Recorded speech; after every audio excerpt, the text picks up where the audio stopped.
শীতকাল তো চলে এলো, আমাদের প্রত্যেকের ঘরে এই ধরনের শাল স্টোল থাকে যেগুলো আমরা কাজের সময় নিলে বারবার গায়ে থেকে খুলে পড়ে যাই। বাসন মাজতে গেলে, ঘর মুছতে গেলে দেখা যায় বারবার গায়ে থেকে খুলে পড়ে যাই।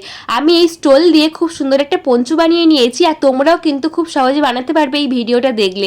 এখানে একটা স্টোল নিয়েছি, প্রথমে আয়রন করে নিচ্ছি, সমান করে ধরে তারপর মাঝখান দিয়ে কেটে নেব।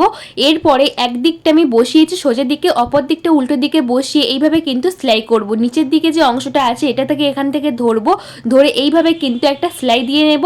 আর উপরের দিকে কিছুটা অংশ কিন্তু আমার এমনি এক্সট্রা আছে, ওটা কিন্তু এইভাবেই কিন্তু থাকবে।